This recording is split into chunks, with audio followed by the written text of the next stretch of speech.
नमस्कार सभी लोगों को। उत्कर्ष क्लासेस में आप सब लोगों का स्वागत है। तो देखिए, हम बात कर रहे थे विश्व के भूगोल में, और विश्व के भूगोल में हम अभी तक पढ़ रहे थे भू आकृति विज्ञान के अंतर्गत जो पार्ट मैंने आपको लिखवाए थे। तो एक एक करके हम सारी चीज़ों को समझ रहे हैं। पहले हमने ब्रह्मांड के बारे में जान लिया, फिर सौर मंडल के बारे में हमने समझ लिया, फिर उसके बाद हमने पृथ्वी के बारे में जाना, कुछ फैक्ट हमने लिखे पृथ्वी के बारे में। फिर भूगर्भिक समय सारणी को मैंने अब विस्तार से पूरा बताया है, क्योंकि वो प्री और मेंस दोनों में आपके इंपॉर्टेंट है। उसके बाद हमने पृथ्वी के एकमात्र जो प्राकृतिक उपग्रह चंद्रमा, उससे संबंधित प्रश्नों के बारे में कुछ जान लिया। अब देखिए, हम बात करें पृथ्वी की आंतरिक संरचना के बारे में। तो हालांकि पृथ्वी की जो आंतरिक संरचना है वो ज्योग्राफी का पार्ट नहीं है, ठीक है ना। ये पार्ट किसका है? जियोलॉजी का पार्ट है, भूगर्भ शास्त्र का ये पार्ट है। लेकिन अगर किसी भी चीज़ का हम अध्ययन करते हैं, जैसे मान लीजिए पृथ्वी की हम बात करें, तो पृथ्वी के अंदर विभिन्न प्रकार के अंतर्जात बल काम करते हैं, ठीक है। एंडोजेनिक फोर्सेस जो काम करते हैं, उन एंडोजेनिक फोर्सेस के कारण ऊपरी सतह पर जो प्लेटें हैं, उन प्लेटों में क्या होता है? कभी अभिसरण होता है, कभी अपसरण होता है, कभी उनमें स्लाइडिंग होती है। तो उनके कारण विभिन्न प्रकार की भूआकृतियों का निर्माण होता है। तो जो भूआकृतियां ऊपरी सतह पर निर्मित होती हैं या बनती हैं, वो आंतरिक बलों के कारण ही ऐसा होता है। और आंतरिक बल या एंडोजेनेटिक फोर्सेस को जब हम अध्ययन करेंगे तो उससे हमको क्या पता चलेगा? पृथ्वी की आंतरिक संरचना के बारे में पता चलेगा। या पृथ्वी की आंतरिक संरचना का जब हम अध्ययन करेंगे तो हमें जो अंतर्जात बल हैं, जो एंडोजेनेटिक फोर्स हैं, जिनके कारण, जिन बलों के कारण पृथ्वी की ऊपरी सतह पर विभिन्न प्रकार की आकृतियों का निर्माण होता है। महाद्वीप और महासागर का निर्माण होता है, पर्वत, पठार, मैदान का निर्माण होता है। तो ये सारे के सारे जो निर्माण के कार्य बल हैं, ये कौन से हैं? अंतर्जात बल हैं, एंडोजेनेटिक फोर्सेज हैं। तो सिंपल अर्थों में देखा जाए तो वैसे तो पृथ्वी की आंतरिक संरचना किसका भाग है? भूगर्भ शास्त्र का भाग है। लेकिन अगर हम पृथ्वी के अंदर जो बल काम करते हैं, जिससे विभिन्न प्रकार के निर्माणकारी कार्य होते हैं, उसके आधार पर हम इसकी आंतरिक संरचना का भी अध्ययन करते हैं। तो ये मेन कारण है। हालांकि ज्योग्राफी के अंदर हम आंतरिक संरचना का अध्ययन नहीं कर सकते, नहीं करते हैं, लेकिन हमको क्या जानना है? अंतर्जात बलों को जानना है, जिससे विभिन्न प्रकार की आकृतियां बनती हैं। तब हम पृथ्वी के आंतरिक बल, आंतरिक संरचना के बारे में भी अध्ययन करते हैं, ठीक है। अब पृथ्वी की आंतरिक संरचना आप टॉपिक देख रहे हैं, तो इसी को हम थोड़ा सा विस्तार से पढ़ेंगे, क्योंकि आंतरिक संरचना से और भी कई सारी चीजें जुड़ी हुई हैं। तो पृथ्वी की आंतरिक संरचना, पृथ्वी की आंतरिक संरचना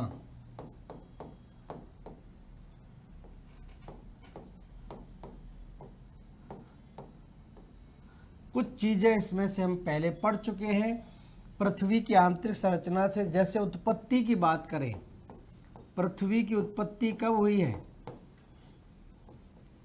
पृथ्वी की उत्पत्ति, तो पृथ्वी की उत्पत्ति लगभग हम कितना मानते हैं? 4.6 अरब वर्ष पहले।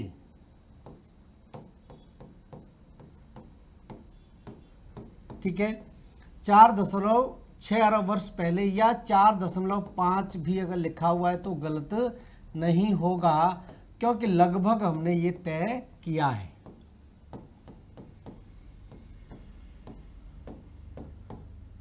ठीक है, क्योंकि 4.5 अरब वर्ष पहले कोई इंसान तो था नहीं कि वो लिख के चला गया हो कि अब पृथ्वी की उत्पत्ति हो गई। सारी की सारी हम क्या है? परिकल्पनाओं के आधार पर या गणितीय व्याख्या के आधार पर इनके बारे में पता लगाते हैं। तो पृथ्वी की उत्पत्ति ध्यान रखना, 4.6 अरब वर्ष पहले या 4.5 अरब वर्ष पहले अगर बात आती है तो कोई गलत नहीं है, ठीक है। उत्पत्ति कालखंड से अगर देखा जाए, ठीक है, उत्पत्ति कालखंड से, उत्पत्ति कालखंड से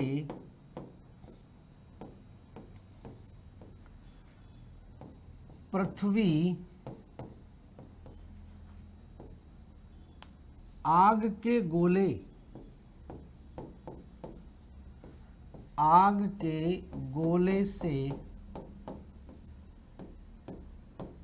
वर्तमान पृथ्वी तक,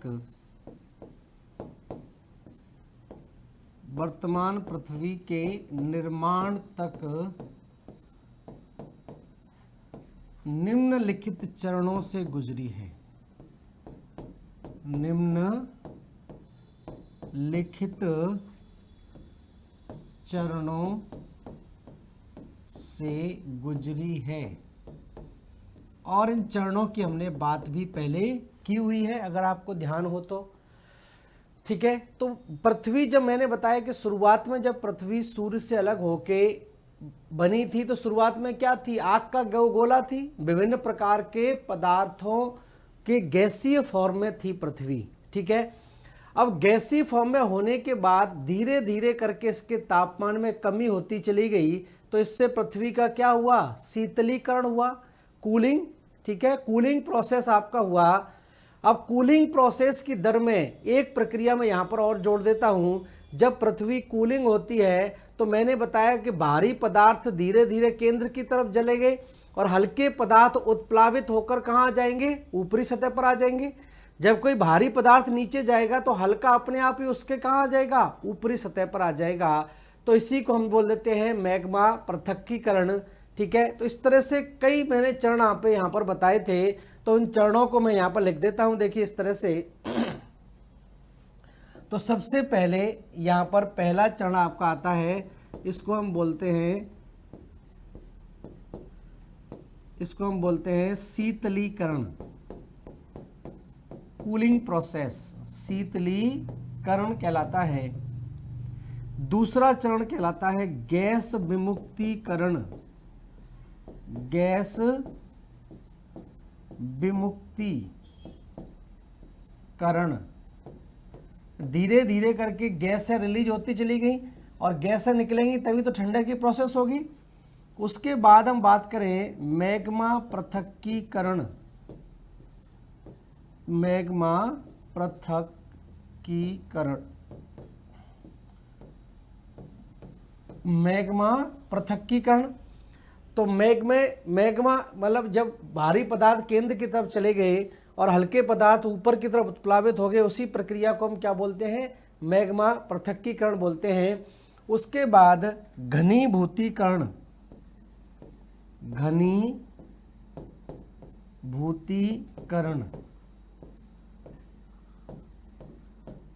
ठीक है, और उसके बाद जो वर्तमान प्रक्रिया वाली है, वर्तमान स्थिति है, उसमें आ जाएगी, जिसको हम बोलते हैं क्या? ठोसीकरण, ठोसीकरण। ये प्रोसेस पृथ्वी के निर्माण की प्रक्रिया में थे। इनको ध्यान रखें, ये पूछे जाते हैं एग्जाम में। ठीक है, पूछा जाएगा कि पृथ्वी आग के गोले से वर्तमान स्थिति में किन किन प्रक्रियाओं से गुजरी। ठीक है, तो ये प्रक्रिया थी शीतलीकरण, गैस विमुक्तीकरण, मैग्मा पृथक्कीकरण, घनीभूतीकरण और ठोसीकरण। जैसे मैंने आपको बताया था, दूध गर्म करने वाला प्रोसेस बताया था कि ऊपरी सतह धीरे धीरे करके क्या हो जाएगी? ठोस होती चली गई, और जितना ज़्यादा दूध ठंडा होगा उतनी ही ऊपरी सतह आप देखेंगे क्या होगी? और ज़्यादा मोटी होती चली जाती है। तो ये जो प्रक्रिया है अभी भी चल रही है, ऐसा नहीं है प्रक्रिया समाप्त हो गई, ये प्रक्रिया निरंतर आगे अभी भी चल रही है। तो ये प्रोसेस था पृथ्वी के निर्माण में। तो ये आंतरिक संरचना से जुड़ा हुआ है, क्योंकि इसी के आधार पर आंतरिक संरचना को भी हम आगे निकालेंगे। ठीक है, तो शुरुआत में पृथ्वी आग का गोला थी और वर्तमान स्थिति में पहुंचने के लिए ये 5 प्रक्रियाओं से गुजरना पड़ा है। इसको आप थोड़ा सा ध्यान रखें कि कौन कौन सी 5 प्रक्रिया रही हैं। ठीक है, अब पृथ्वी के देखिए आंतरिक भाग की हम थोड़ी सी बात कर लें, तो यहाँ पर देखिए इस तरह से कई सारे प्रक्रिया यहाँ पर अपनाई गई हैं। शुरुआत में मानव के द्वारा कई प्रकार के प्रवेदन की क्रिया की गई, मतलब पृथ्वी में छेद किया गया जिससे कि आंतरिक संरचना के बारे में पता चल सके। ठीक है, तो क्या क्या स्थितियां देखिए बनी है, पहले तो हम जान लेते हैं। जैसे ये मान लीजिए पृथ्वी है, ठीक है, ये पृथ्वी का क्या है? विषुवतीय व्यास है। और ये पृथ्वी का क्या है, ध्रुवीय व्यास है। ठीक है, विषुवतीय व्यास लगभग कितना है, ध्रुवीय व्यास की बात करें तो ये कितना है, 12,714 किलोमीटर है, और ये कितना है, 12,756 किलोमीटर है। ठीक है, अब व्यास का आधा होता है। अब देखिए यहां से अगर हम यहां से पृथ्वी की केंद्र की तरफ जाते हैं तो अलग आएगा, और यहां से पृथ्वी के केंद्र की तरफ जाते हैं तो अलग दूरी आएगी। समझ रहे कि नहीं बात को समझने की कोशिश करिए। देखिए यहां से अगर हम यहां से पृथ्वी के केंद्र की ओर जाते हैं यहां से, तो जाहिर सी बात है यहां पृथ्वी का केंद्र होगा। तो जब यहां से पृथ्वी के केंद्र की ओर हम जाएंगे तो 12,714 का आधा कर देंगे तो वो यहां पर पहुंच जाएगा, और 12,756 का आधा करेंगे तो वो कहीं और जाकर आपको दिखाई देगा। लेकिन हमको एक कॉमन, एक सामान्य बिंदु निकालना है पृथ्वी के केंद्र का।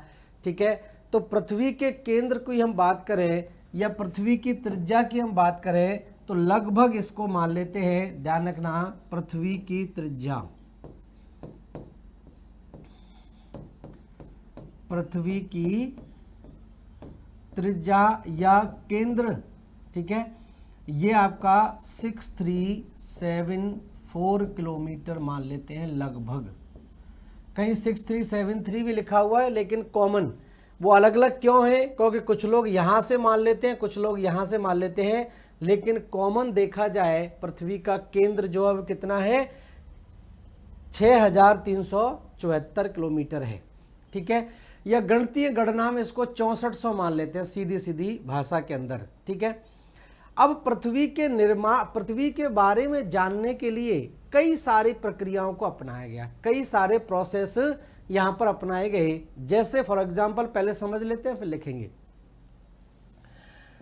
शुरुआत में कुछ जानकारी जो मिलती है वो जानकारी मिलती है किसके द्वारा, मानव निर्मित खानों के द्वारा।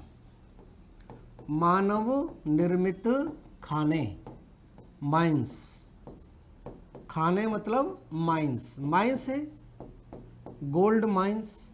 ठीक है, तो मानव के द्वारा कुछ खानों के खुदाई की गई और इतनी गहराई तक खुदाई की गई जिससे कुछ हद तक पृथ्वी के केंद्र के पृथ्वी के आंतरिक संरचना के बारे में पता चलता है, लेकिन वो बिल्कुल ना के बराबर है, मतलब उससे 1% भी जानकारी नहीं मिलती है।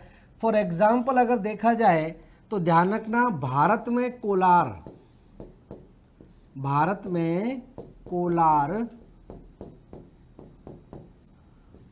स्वर्ण खान,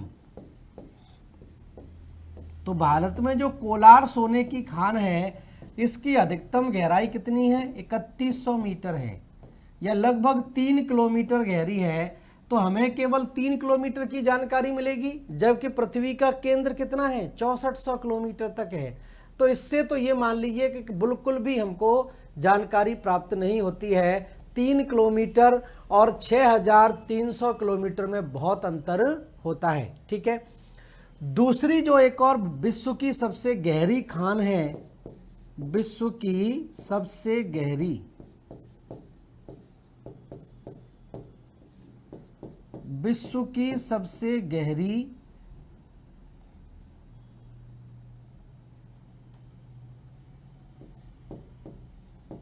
विश्व की सबसे गहरी खान जोहान्सबर्ग में पड़ती है, रॉबिन्सन, क्या नाम है इसका, रॉबिन्सन।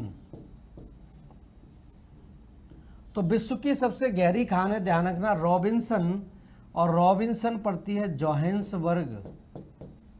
और जोहान्सबर्ग कहाँ पर है ये तो बताना नहीं पड़ेगा शायद, जोहान्सबर्ग साउथ अफ्रीका, दक्षिणी अफ्रीका।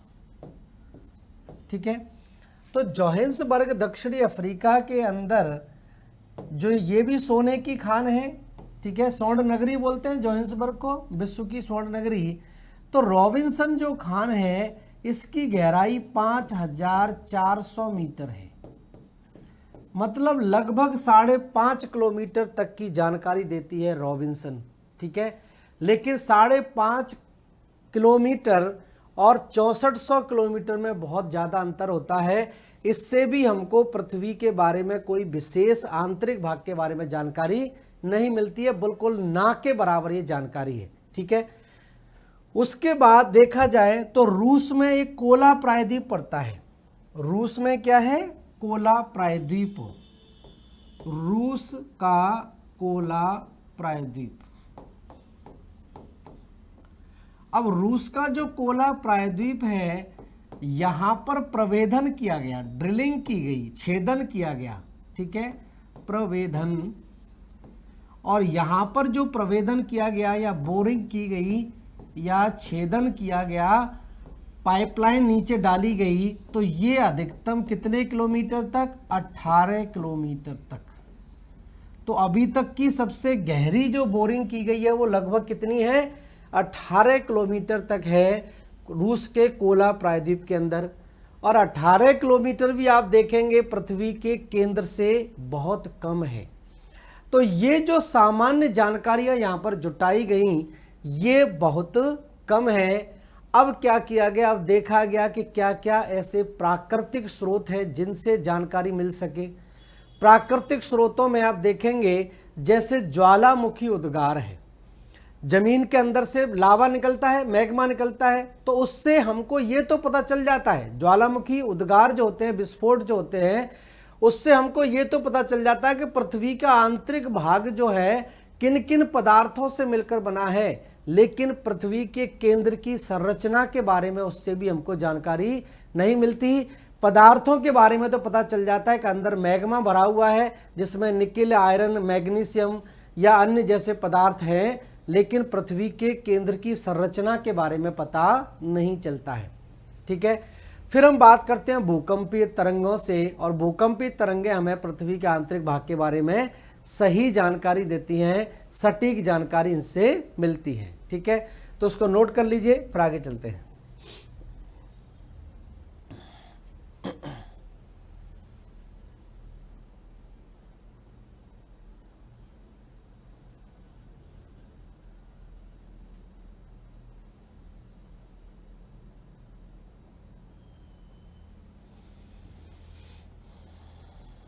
ठीक है, तो देखिए पृथ्वी के आंतरिक संरचना का सीधा मतलब है कि पृथ्वी के केंद्र में पदार्थ और उसकी संरचना कैसी है, उसी को हम बोलते हैं पृथ्वी की आंतरिक संरचना, ठीक है।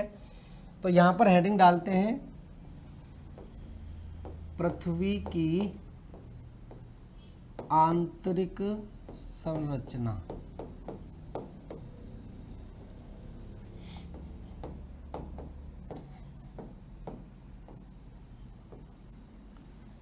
ठीक है, तो पृथ्वी की आंतरिक संरचना की जानकारी के स्रोत, ऐसे लिख लें कि जानकारी या पृथ्वी की आंतरिक संरचना का ज्ञान प्राप्त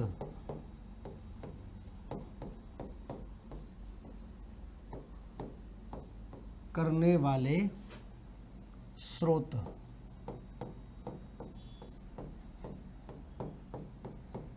ठीक है, तो कौन कौन से स्रोत हैं जिससे हमको पृथ्वी की आंतरिक संरचना के बारे में जानकारी मिलती है, इसको दो भागों में बांट देते हैं, दो भागों में विभाजित कर देते हैं। एक तो प्राकृतिक स्रोत होते हैं और एक आपके अप्राकृतिक स्रोत होते हैं। ठीक है, तो हम बात करें पहले कौन सी? अप्राकृतिक स्रोत।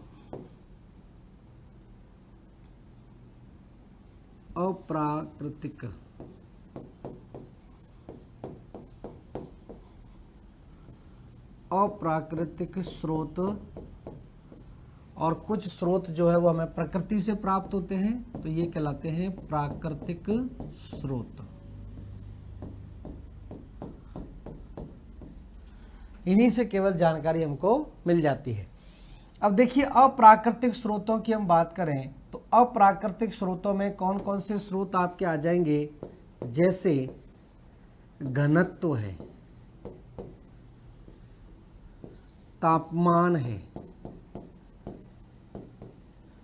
ठीक है, घनत्व और तापमान क्या है, अप्राकृतिक स्रोत है, मतलब कैसे भी पता चले तो घनत्व को लेते हैं, फिर तापमान को हम लेते हैं, उसके बाद दबाव को लेते हैं, दबाव प्रेशर,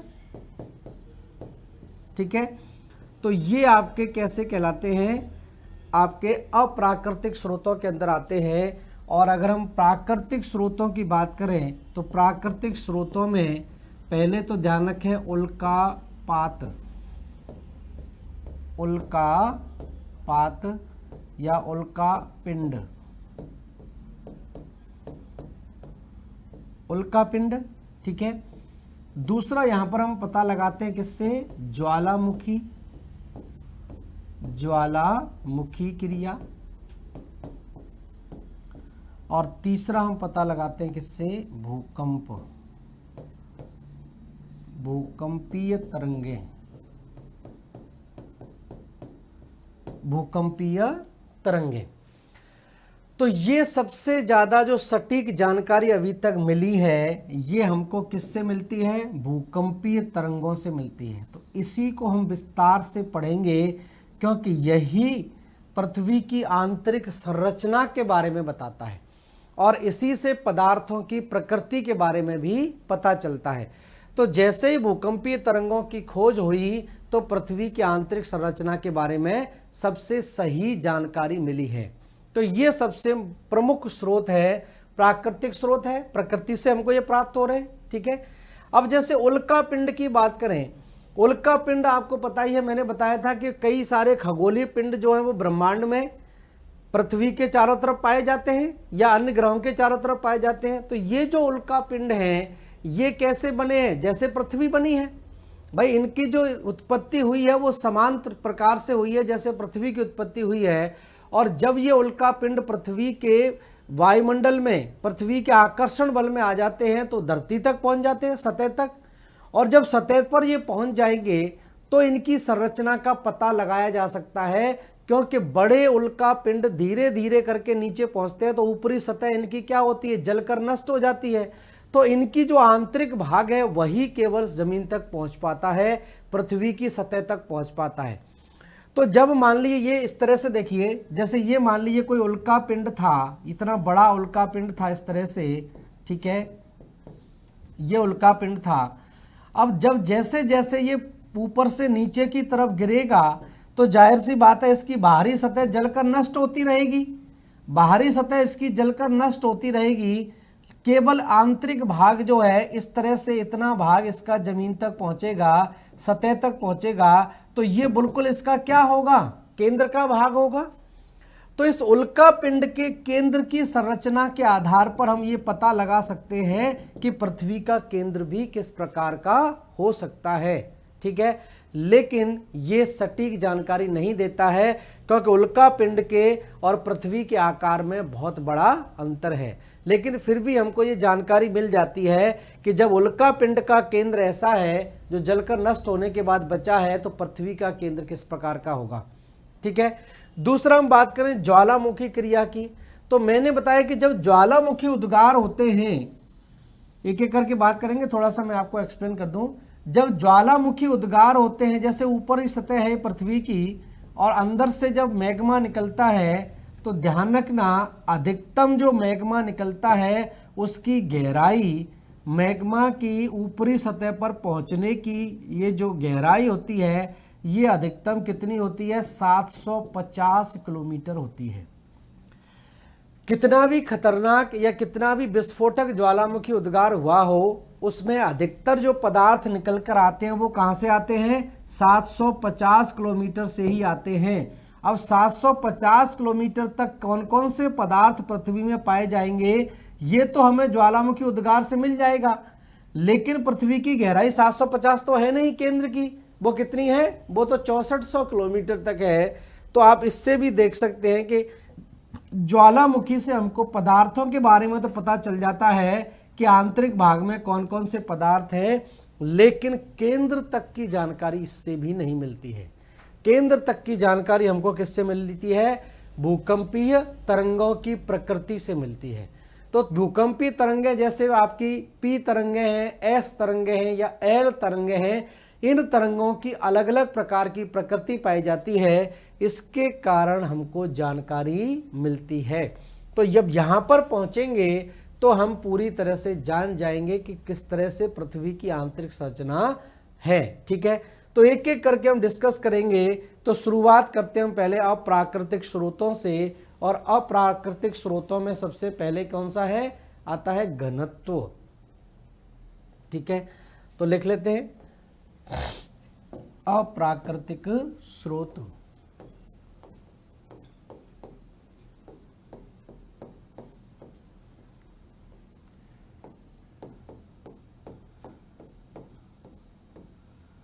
अप्राकृतिक स्रोत, तो देखिए अप्राकृतिक स्रोत में हम सबसे पहले ले लेते हैं घनत्व। तो सबसे पहले तो आप ये बताइए कि घनत्व होता क्या है। घनत्व सुन रखा होगा, डेंसिटी।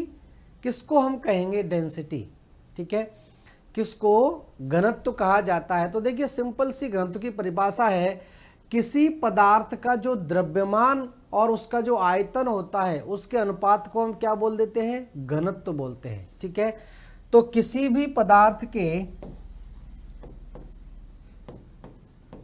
किसी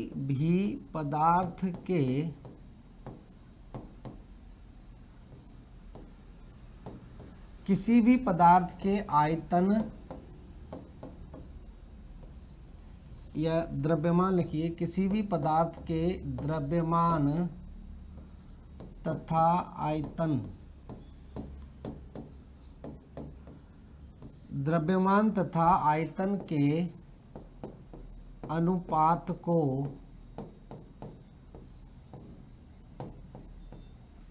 घनत्व कहा जाता है, घनत्व कहते हैं।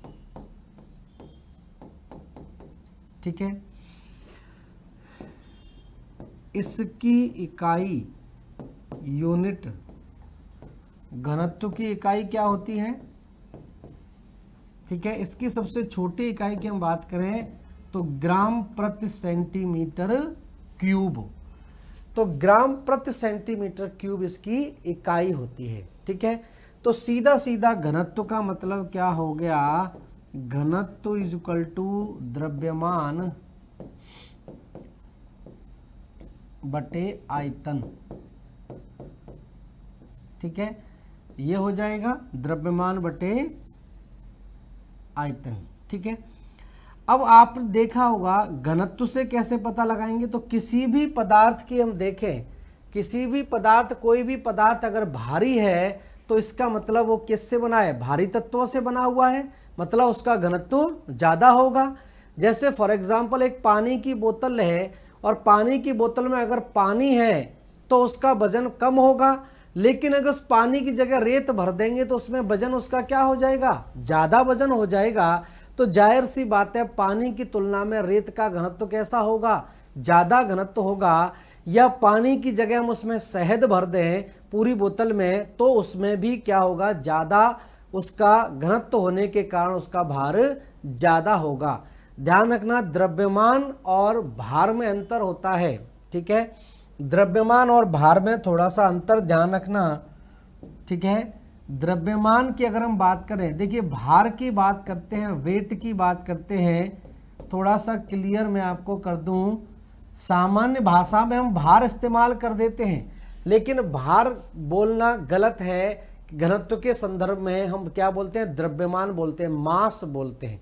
ठीक है, क्योंकि मास जो है वो हर जगह एक समान होगा, भार परिवर्तित होता रहता है। ठीक है, कैसे, क्योंकि भार किस पर निर्भर करता है, गुरुत्वाकर्षण बल पर निर्भर करता है। अगर आपको पता होगा तो वेट मतलब W is equal to M into G होता है। मतलब भार किसके बराबर होता है, भार का मतलब होता है द्रव्यमान गुणा गुरुत्वाकर्षण बल, गुरुत्व बल, इसको कहते हैं हम भार। तो जी का मान आपने देखा होगा परिवर्तित होता रहता है। जी का मान, आप मान लीजिए कोई भी व्यक्ति 60 किलो का है। ठीक है, 60 किलो वजन का अगर कोई व्यक्ति है तो पृथ्वी पर उसका भार 60 किलो होगा। लेकिन अगर वो व्यक्ति चला जाए चंद्रमा पर, तो चंद्रमा पर उसका वजन कितना हो जाएगा, 1/6 कर दीजिए तो 10 किलो ही वजन हो जाएगा। लेकिन द्रव्यमान कभी नहीं बदलता है, द्रव्यमान एक समान रहता है। ठीक है, तो किसी भी वस्तु का जो द्रव्यमान है उसमें मौजूदा तत्वों की प्रकृति पर निर्भर करता है। अगर कोई भी पदार्थ भारी तत्वों से मिला होगा, बना होगा, तो उसका घनत्व ज़्यादा होगा, और कोई पदार्थ हल्के तत्वों से मिलकर बना होगा तो उसका घनत्व क्या होगा, कम होगा। सिंपल सी बात है। ठीक है, तो भारी तत्वों से होने से कारण उसका घनत्व अधिक होगा, और हल्के तत्वों से निर्मित होने के कारण उसका घनत्व कम हो जाएगा। ठीक है, तो यहां पर देखिए समझने की कोशिश करिए। अभी हम बात नहीं कर रहे हैं पृथ्वी की आंतरिक संरचना की, अभी हम केवल अंदाजा लगा रहे हैं। ठीक है, अंदाजा लगा रहे हैं। अब पृथ्वी की आंतरिक संरचना की बात करें, जैसे पृथ्वी की हम बात करें, अभी हम ये भी नहीं बात करेंगे कि कितनी किलोमीटर तक कितना घनत्व है, या केंद्र का घनत्व कितना है, या ऊपरी सतह का घनत्व। केवल हम अंदाजा ये लगाते हैं, जैसे ये मान लीजिए पृथ्वी है, पृथ्वी की आंतरिक सतह को हम लेके चलते हैं। जैसे ये मान लीजिए एक भाग है, और ये मान लीजिए 2 भाग है, और ये मान लीजिए इसका 3 भाग है। ठीक है, तो यहां पर अगर हम बात करें तो ये जो ऊपरी परत का हमें पता चला घनत्व कितना है, 2.7 से लेकर इसका घनत्व ध्यान रखना कितना है, 3 तक है, 3 है। इसका घनत्व की बात करें, जो मिडिल में मीडियम जो आपकी लेयर है, मध्यवर्ती परत है, इसका घनत्व मान लीजिए 4.5 से लेकर 7.5 तक है, और इसका घनत्व मान लेते हैं 8 से लेकर कितना है, 13 तक है। ठीक है, घनत्व का पता लग गया। अब यहां पर जब घनत्व का पता लग गया तो सिंपल सी बात है, ऊपरी सतह का घनत्व कम है, तो इसका मतलब ऊपरी सतह किससे बनी होगी, हल्के तत्वों से बनी होगी, हल्के पदार्थों से निर्मित होगी, हल्के पदार्थों से निर्मित। ठीक है, अगर हम बात करें किसकी, मीडियम की, मध्यवर्ती परत की, तो आप देखेंगे इसका घनत्व 4.5 से 7.5 है, तो ये क्या होगा, इससे ज्यादा भारी, मतलब मध्यम भारी पदार्थों से निर्मित है, मध्यम भारी पदार्थों से निर्मित होगी। ठीक है, और इसके हम बात करें केंद्र की, केंद्र का घनत्व मान लीजिए आपका 8 से लेकर 13 तक है, तो ये क्या होगी, ये सबसे बाहर भारी पदार्थों से निर्मित होगी, सबसे भारी पदार्थों से निर्मित।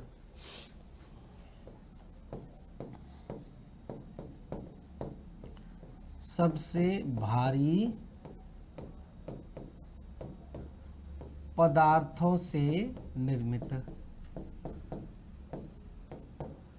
ठीक है, तो सिंपल सी बात है, अगर हम बात करते हैं घनत्व को लेकर और अलग अलग जगह पर अलग अलग घनत्व दिखाई दे रहा है, तो इसका सीधा का सीधा मतलब क्या होगा कि यहाँ पर पदार्थ जो है वो कैसे हैं, अलग अलग प्रकृति के हैं।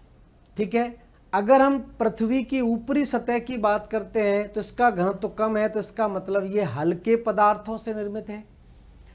बीच में इसका घनत्व इसकी तुलना में ज़्यादा है, तो मतलब मध्यम भारी पदार्थों से निर्मित है।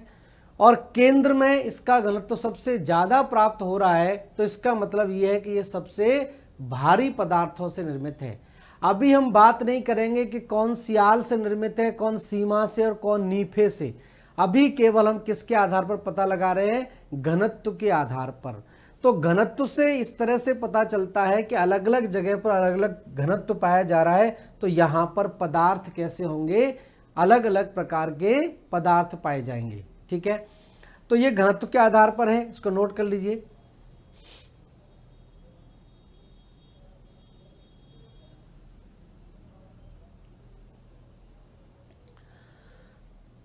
ठीक है, तो सिंपल सी बात है। देखिए, इसको दूसरे तरीके से और समझ सकते हैं। जैसे ये मान लीजिए पृथ्वी है,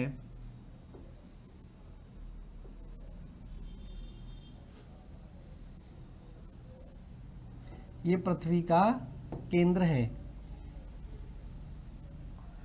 अब यहाँ से यहाँ तक मान लीजिए ये एक परत है और ये दूसरी परत है, 3 परतें हो गई। इस तरह से मान लीजिए ये परत जो है, इसमें इस वाली परत में का जो घनत्व है वो कितना है, 2.7 से 3.3 है ग्राम प्रति सेंटीमीटर क्यूब।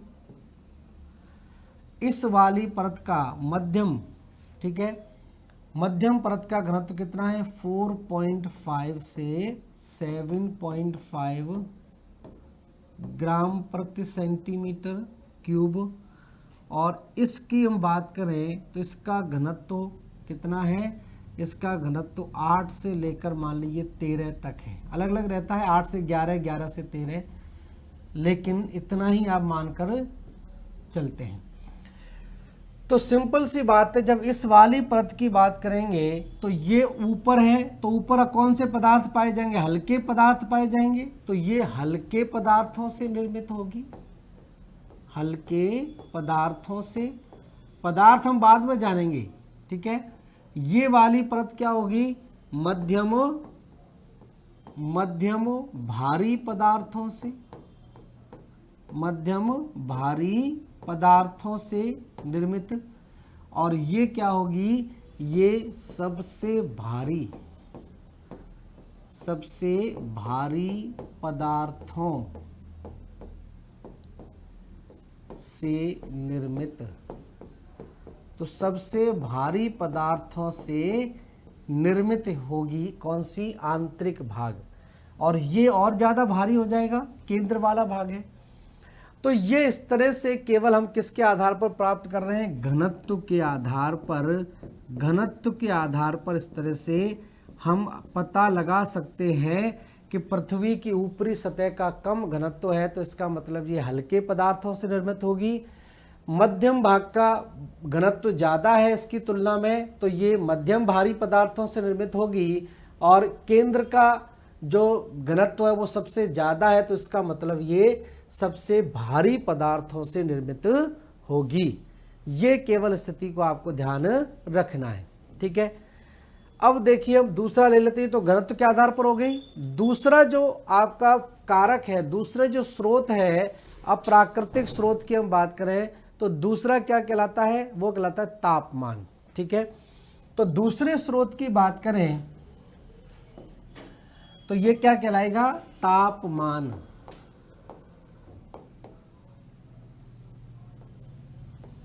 ठीक है। अब देखिए तापमान या टेम्परेचर की बात करें तो किसी भी पदार्थ का एक गलनांक बिंदु होता है। क्या होता है, गलनांक बिंदु। तो किसी भी पदार्थ का गलनांक बिंदु होता है। गलनांक आपको पता होना चाहिए क्या होता है, गलनांक बिंदु। तो कुछ चीजें ध्यान रखें, ये सारी की सारी क्या है, साइंस से जुड़ी हुई है। गलनांक बिंदु का मतलब होता है कि वह तापमान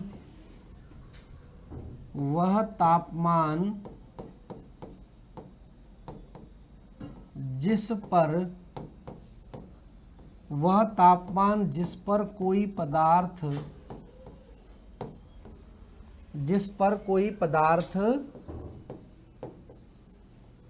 ठोस अवस्था से द्रव अवस्था में परिवर्तित हो जाता है। द्रव अवस्था में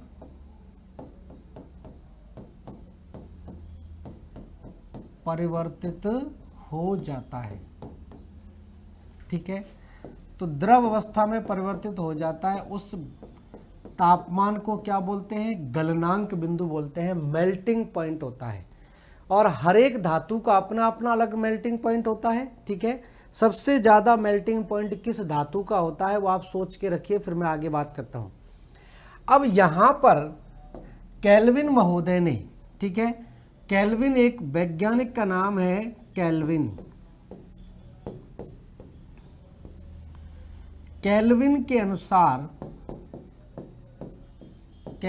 के अनुसार इन्होंने गणितीय गणना की अपनी, केल्विन के अनुसार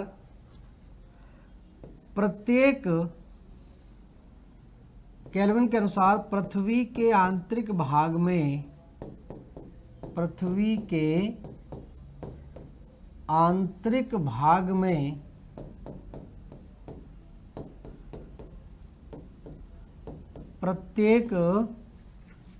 32 मीटर की गहराई पर, ये तो पता होगा, सुना होगा आपने, प्रत्येक 32 मीटर की गहराई पर 1 डिग्री सेंटीग्रेड तापमान में वृद्धि होती है।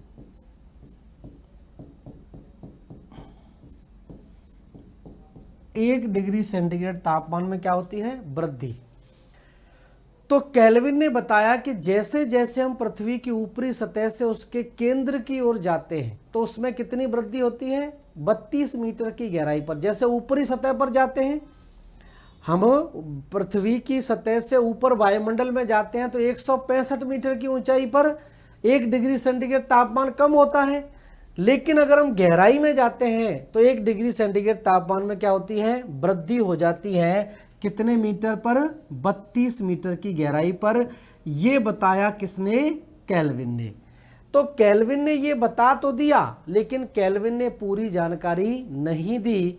अब देखिए, केल्विन की अगर हम बात मान लेते हैं, ध्यान से सामने देखिए सब लोग, केल्विन महोदय की अगर हम बात मान लेते हैं, ये मान लीजिए पृथ्वी का इस तरह से केंद्र है, ठीक है। इसने ये कहा कि ऊपरी सतह से जैसे जैसे हम केंद्र की तरफ आते हैं, यहां पर मतलब लगभग 6400 किलोमीटर तक या 6374 किलोमीटर तक, यहां तक अगर हम आते हैं तो 32 मीटर की गहराई पर इसने बताया, 32 मीटर की गहराई पर, देखिए यहां पर 32 मीटर की गहराई पर तापमान में वृद्धि कितनी होती है? 1 डिग्री सेंटीग्रेड हो रही है, ठीक है। 32 मीटर में 1 डिग्री सेंटीग्रेड तापमान बढ़ता है। और अगर हम बात करें 1 मीटर में कितना तापमान बढ़ जाएगा, तो 1/32, क्लियर है इतना, ठीक है। 32 मीटर में 1 डिग्री सेंटीग्रेड बढ़ता है तो 1 मीटर में कितना बढ़ जाएगा? 1/32 डिग्री सेंटीग्रेड बढ़ जाएगा। और पृथ्वी का केंद्र कितना है? 6374 किलोमीटर है, या इसको लगभग हम मान लें कितना? 6400 किलोमीटर मान लेते हैं। कितना? 6400 किलोमीटर। तो सिंपल सी बात है, 6400 किलोमीटर पर कितना तापमान बढ़ेगा? तो आप देखिए 1/32 गुणा 6400, और ये 6400 तो किस में है? किलोमीटर में है, ठीक है। लेकिन इसको हम 1000 से और गुणा कर देंगे क्योंकि हमको मीटर में परिवर्तित करना है, ठीक है। इसी को देखिए आगे, 32 मीटर में 1 डिग्री सेंटीग्रेड, केल्विन की बात कर रहा हूं। केल्विन ने बताया था कि इतने मीटर पर इतना तापमान वृद्धि होती है, तो 1 मीटर पर 1/32 हो जाएगा। और अगर हम केंद्र का निकालेंगे तो 6400 किलोमीटर, गणित तो आप जानते होंगे, 6400 किलोमीटर निकालेंगे तो 1/32 गुणा 6400 कर दें, और यहाँ पर 1000 से और गुणा कर दें क्योंकि ये किलोमीटर में है और ये मीटर में है। तो सिंपल सी बात है, इसको क्रॉस कर दीजिए, 32 से कितना आ जाएगा? 2 बार हो जाएगा। और इसके पीछे कितनी है? 5 जीरो, मतलब 1 2 3 4 5, इतना डिग्री सेंटीग्रेड तापमान होना चाहिए। तो केल्विन की अगर हम बात माने तो पृथ्वी के केंद्र का तापमान कितना होगा? 2 लाख डिग्री सेंटीग्रेड होगा। केंद्र का तापमान 2 लाख डिग्री सेंटीग्रेड पृथ्वी का तापमान होगा। लेकिन क्या इतने तापमान में पृथ्वी द्रव अवस्था में या ठोस अवस्था में रह सकती है? नहीं रह सकती। क्यों नहीं रह सकती? क्योंकि सबसे ज़्यादा melting point, highest melting point कौन सी धातु का है? मैंने बोला था, आप याद रखिए। तो सबसे ज़्यादा melting point, highest melting point किसका है? टंगस्टन का है। टंगस्टन। टंगस्टन पृथ्वी पर प्राप्त होने वाली ऐसी धातु है जिसका मेल्टिंग पॉइंट गलनांक बिंदु सबसे ज्यादा है। ठीक है, कितना है? 3150 डिग्री सेंटीग्रेड है। इसीलिए इसको उपयोग करते थे हम किसमें? जो पहले बल्ब बनते थे, अब तो एलईडी आ गए हैं, बल्ब बनते थे, उसका तंतु बनता था। तो बल्ब का जो तंतु बनता था वो कितने भी तापमान हो जाए वो पिघलता नहीं था। इस तरह का देखा होगा आप सब लोगों ने, इस तरह का एक तंतु बनता था। तो ये बल्ब के तंतु बनाने में इस धातु का उपयोग किया जाता था, क्योंकि फिलामेंट बनाने में, क्योंकि इसका मेल्टिंग पॉइंट जो है वो 3150 डिग्री सेंटीग्रेड है। ठीक है, 3000 से ज्यादा है। अब पृथ्वी पर पाई जाने वाली सबसे ज्यादा गलनांक बिंदु वाली धातु टंगस्टन है। ये भी 3100 से 3200 डिग्री सेंटीग्रेड पर पिघल जाती है और पृथ्वी के केंद्र का तापमान केल्विन के अनुसार निकलकर कितना आ रहा है? 2 लाख डिग्री सेंटीग्रेड। तो यहां पर कोई धातु या कोई भी पृथ्वी क्या रह सकती है? द्रव की अवस्था में नहीं रह सकती है। तो इसका मतलब केल्विन ने जो बताया था वो कुछ हद तक सही था, लेकिन केंद्र के बारे में ये सही जानकारी नहीं थी। केंद्र तक के तापमान के बारे में केल्विन की गणना गलत साबित होती है। ठीक है, तो ये इस तरह से थोड़ा सा ध्यान रखें। तो यहां पर थोड़े से लिख लें 2-4 शब्द, इसको समझ ले होंगे तो इसको बना लिए, फिर मैं लिखवा देता हूं 2 लाइन।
चलिए, तो इसको लिख लीजिए कुछ शब्दों में।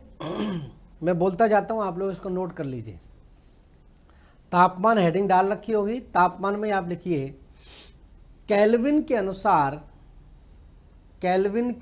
अनुसार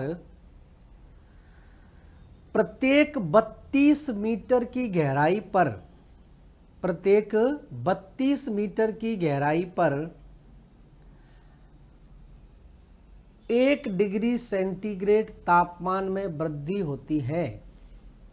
केल्विन के अनुसार प्रत्येक 32 मीटर की गहराई पर 1 डिग्री सेंटीग्रेड तापमान में वृद्धि होती है। यदि इसी दर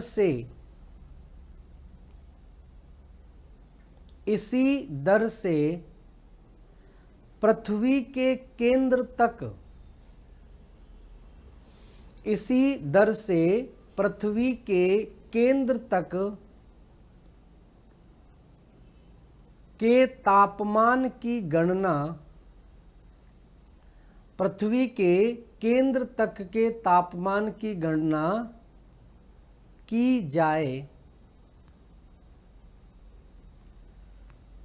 तो पृथ्वी के केंद्र तक के तापमान की गणना की जाए तो पृथ्वी के केंद्र का तापमान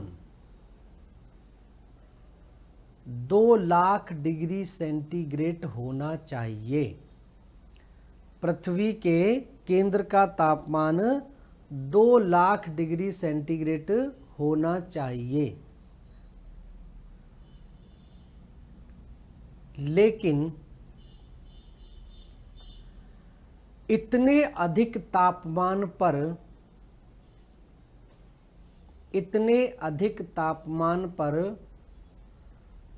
पृथ्वी लेकिन इतने अधिक तापमान पर पृथ्वी ठोस अवस्था में नहीं पाई जा सकती। ठोस अवस्था में नहीं पाई जा सकती। अतः केल्विन की गणितीय गणना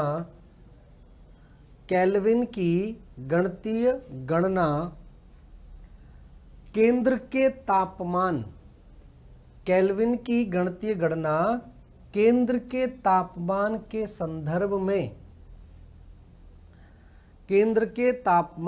संदर्भ में सही साबित नहीं होती है। सही साबित नहीं होती है। ठीक है। अब देखिए यहां पर जब इसकी गणना थोड़ी सी गलत साबित हो गई तो फिर ये पता लगाया गया कि हो सकता है कि इस दर से तापमान नहीं बढ़ रहा हो। ठीक है, कुछ गहराई तक इसी दर से तापमान बढ़ेगा, फिर उसके बाद तापमान में जो वृद्धि दर है वो कम होती चली जाती है। ठीक है, तो आगे देखिए कुछ चीज़ें यहाँ पर और जानने वाली हैं, तो ध्यान रखें। नेक्स्ट लिख लें, अतः आगे लिख लें अगले नेक्स्ट पैराग्राफ से, अतः भूपृष्ठ से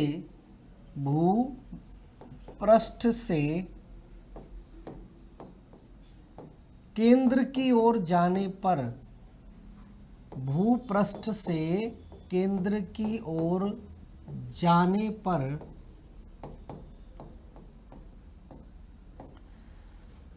तापमान में वृद्धि होती है।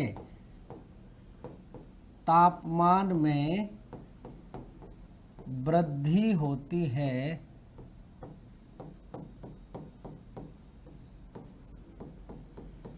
लेकिन तापमान वृद्धि दर में, शब्दों पर ध्यान देना, तापमान वृद्धि दर में कमी पाई जाती है। कमी पाई जाती है। ये पॉइंट ध्यान रखना, स्टेटमेंट में फंसाने के लिए पूछा जाता है। तो ध्यान रखना, केंद्र की ओर जाने पर तापमान तो बढ़ रहा है ऊपरी सतह से, लेकिन तापमान की जो वृद्धि दर है, जिस दर से तापमान बढ़ना चाहिए वो दर आपके यहां पर नहीं पाई जाती। ठीक है, 100 किलोमीटर तक तापमान में वृद्धि दर उसी दर से होती है जो केल्विन ने बताया। 100 के बाद प्रत्येक किलोमीटर पर 1 डिग्री सेंटीग्रेड तापमान बढ़ता है, और 200 किलोमीटर के बाद केंद्र की ओर जाने पर प्रत्येक 2 किलोमीटर पर 1 डिग्री सेंटीग्रेड तापमान में वृद्धि होती है। तो ये मेन कारण है कि केंद्र की ओर जाने पर तापमान में जो क्या होती है, वृद्धि दर कम पाई जाती है। जैसे फॉर एग्जाम्पल हम बात करें पृथ्वी के केंद्र से, ठीक है, यहाँ से केंद्र की ओर जाने पर अलग अलग स्थिति है। ठीक है, 100 किलोमीटर, 200 किलोमीटर,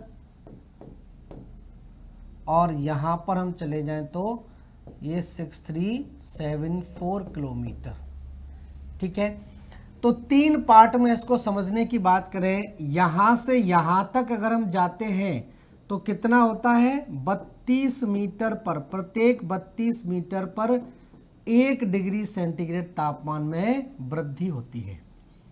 अगर 100 से 200 किलोमीटर जाते हैं तो ध्यान रखना, 1 किलोमीटर में 1 डिग्री सेंटीग्रेड तापमान बढ़ता है।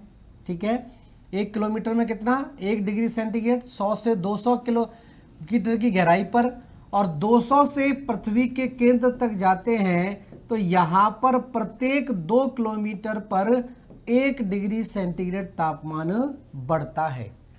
ठीक है, ये बाद में ये पता लगाया गया 32 मीटर की गहराई पर 1 डिग्री सेंटीग्रेड रहता है, कहाँ तक, 100 किलोमीटर तक, मतलब क्रस्ट तक। हालांकि क्रस्ट 90 किलोमीटर मानी जाती है, लेकिन सामान्य गणना 100 तक मान लेते हैं, क्योंकि गहराई में कोई कुछ किलोमीटर का अंतर मैटर नहीं करता है। तो 32 मीटर पर 1 डिग्री सेंटीग्रेड, 1 किलोमीटर पर 1 डिग्री सेंटीग्रेड 100 से 200 के बीच में है, और 200 से लेकर केंद्र तक कितना है, प्रत्येक 2 किलोमीटर पर 1 डिग्री सेंटीग्रेड तापमान में वृद्धि होती है। और इसी गणना से भी अगर देखा जाए, ठीक है, तो पहले इसको लिख लीजिए, क्या कहना चाह रहा हूं मैं, इसको नोट कर लीजिए।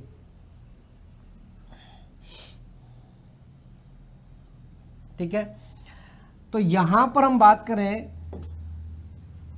यहां पर लिख लें 100 किलोमीटर तक, 100 किलोमीटर तक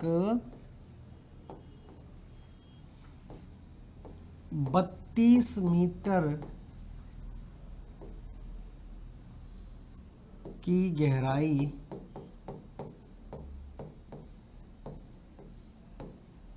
पर 1 डिग्री सेंटीग्रेड ताप वृद्धि की दर, इस दर से तापमान बढ़ेगा। ठीक है, उसके बाद 100 से लेकर 200 किलोमीटर तक, 100 से 200 किलोमीटर तक ये वृद्धि कितनी होगी, ध्यान रखना, प्रत्येक किलोमीटर पर 1 डिग्री सेंटीग्रेड ताप वृद्धि।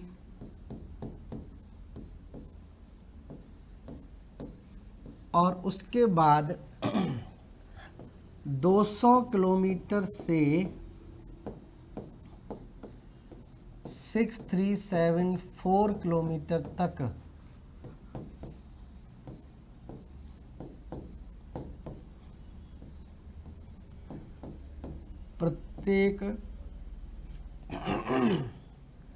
प्रत्येक 2 किलोमीटर में 1 डिग्री सेंटीग्रेड ताप वृद्धि, ये वाली बात आती है। ठीक है, अब यहां पर बात किस पर है, इस दर से तापमान वृद्धि की बात आने लगी। ठीक है, अब देखिए यहां पर भी इस गणना को भी अगर देखा जाए तो ये कह रहा है कि 32 मीटर, पहले 100 किलोमीटर की हम बात कर रहे हैं, 32 मीटर पर 1 डिग्री सेंटीग्रेड तापमान बढ़ रहा है, 320 मीटर में कितना बढ़ जाएगा, 10 डिग्री सेंटीग्रेड बढ़ जाएगा। ठीक है, 3200 मीटर में कितना बढ़ जाएगा, 100 डिग्री सेंटीग्रेड तापमान बढ़ जाएगा, और 32,000 मीटर में कितना बढ़ जाएगा, 1000 डिग्री सेंटीग्रेड हो जाएगा। ठीक है, मतलब 32,000 मीटर का मतलब है 32 किलोमीटर, 32,000 का सीधा सीधा मतलब कितना हो गया, 32 किलोमीटर हो गया। 32 किलोमीटर की गहराई पर तापमान में कितनी वृद्धि हो रही है, 1000 डिग्री सेंटीग्रेड की, और 32 को 3 से गुणा कर दे तो 96 आ जाएगा, 32 गुणा 3 तो 96 किलोमीटर पर ये तापमान बढ़कर कितना हो जाएगा, 3000 डिग्री सेंटीग्रेड हो जाएगा। समझ रहे कि नहीं, 3000 डिग्री सेंटीग्रेड हो गया, 96 का मतलब कितना हो गया, लगभग 100 किलोमीटर। तो लगभग 100 किलोमीटर पर तापमान 3000 डिग्री सेंटीग्रेड हो जाएगा। ठीक है, और उसके बाद ये कह रहा है कि 100 से लेकर 200 किलोमीटर तक 1 डिग्री सेंटीग्रेड, मतलब 100 से लेकर 200 किलोमीटर के बीच में तापमान केवल कितना बढ़ेगा, 100 डिग्री सेंटीग्रेड ही बढ़ेगा, क्योंकि 1 डिग्री सेंटीग्रेड तापमान बढ़ रहा है 1 किलोमीटर पर खाली। ठीक है, तो यहां पर तापमान 100 से 200 के बीच में अगर जोड़ें तो कितना हो गया, 3100 किलोमीटर, वो 3100 डिग्री सेंटीग्रेड तापमान हो गया, कहां तक, 200 किलोमीटर तक। ठीक है, और फिर ये कह रहा है कि 6371 मतलब 6400 किलोमीटर लगभग इसको मान लें।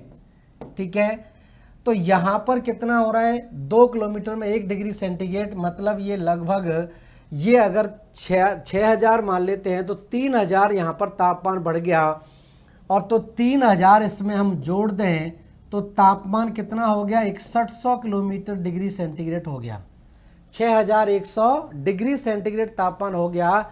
लेकिन वास्तविक रूप में पृथ्वी के केंद्र का इतना तापमान भी नहीं है, क्योंकि यहाँ भी टंगस्टन जैसी धातु नहीं बचेगी तो पृथ्वी की और पदार्थ तो बचेंगे नहीं। ठीक है, तो ये ध्यान रखें, यहाँ पर इस गणना को भी माना जाए, यहाँ पर ये गणना दी गई, इस गणना को भी अगर माना जाए तो गणित की भाषा को आप समझते होंगे। इस आधार पर भी पृथ्वी का तापमान कितना आ रहा है, 6100 डिग्री सेंटीग्रेड आ रहा है, लेकिन पृथ्वी का तापमान इतना फिर भी नहीं है। ठीक है, तो ये आज इसको हम नेक्स्ट क्लास में कंटिन्यू करेंगे। अभी समय आपका खत्म हो गया है, आगे मैं इसको कंटिन्यू करूंगा। तो ध्यान से चीज़ों को समझते चलिए, थोड़ा सा टेक्निकल है लेकिन पूरी की पूरी आंतरिक संरचना समझ में आ जाएगी, क्योंकि भूकंपी तरंगों को भी हमें गुजारना है, वो भी आपका कॉन्सेप्ट यहीं से क्लियर होगा। तो धन्यवाद सभी लोगों को जुड़ने के लिए, थैंक यू, नमस्कार।